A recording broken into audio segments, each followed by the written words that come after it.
a lot in my 23 years, but Donkey of the Day is a new one. Donkey of the Day for Monday, May 24th goes to me, Leonard McKelvey. Contrary to popular belief, this is not the first time I've given myself Donkey of the Day, because Donkey of the Day does not discriminate. I mean, I may be kind of biased towards certain people, but I don't have any bias when it comes to myself. If I'm wrong, if something I do or say doesn't sit right with my spirit, I have to apologize and do better moving forward, and that's what I'm about to do right now. I want to apologize to Kwame Brown and Kwame Brown's family.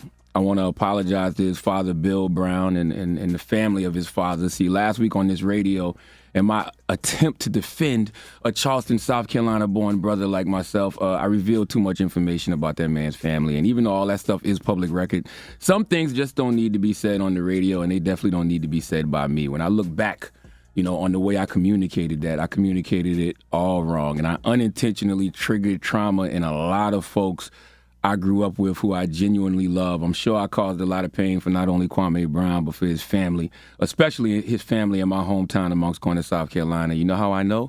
Because I spoke to a few of them. I've been on the phone this weekend with mothers of children and their children.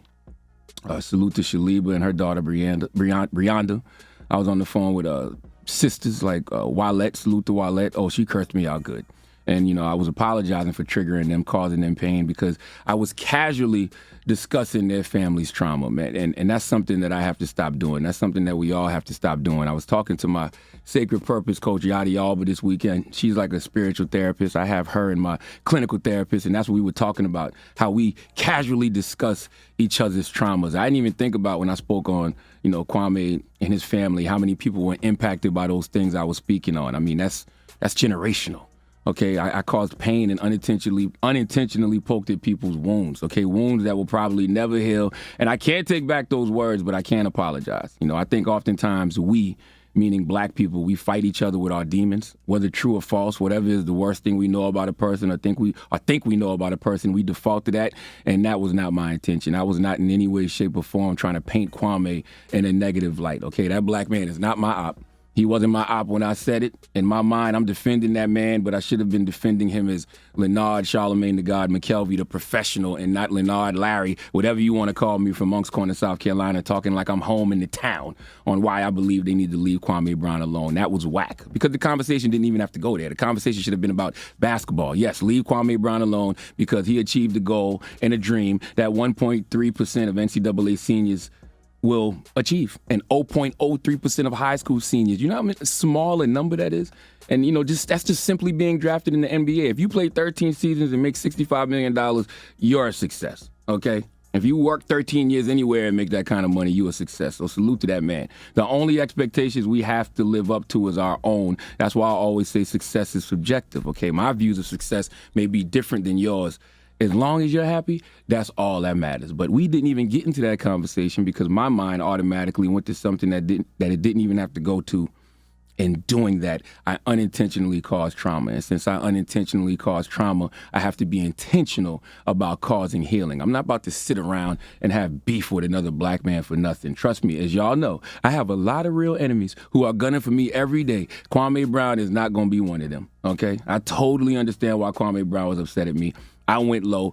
That wasn't my intention. But in hindsight, it was low. And Kwame took it to the floor with me. And y'all be online so excited, ready to see black people go back and forth and tear each other down. I'm not doing that. I'm not going back and forth if I feel like I wronged somebody. I'm going to apologize. That's what I think a good man does. A good man apologizes for the mistakes, that he made. But a great man corrects them. Hopefully, I get the opportunity to do that one day. But for now, I just apologize. And I'm not beefing with a black man who's born where I was born and has family where I'm from. There's nothing on this planet that I love more than God, my family, and Moncks Corner, South Carolina, the whole low country, the 843. Drop on the clues bomb for the 843, okay? So when I say I sincerely apologize to Kwame Brown and his family and the family of Bill Brown and Moncks Corner, I mean that. Only thing I'm responsible for is my energy in recognizing my own insanity.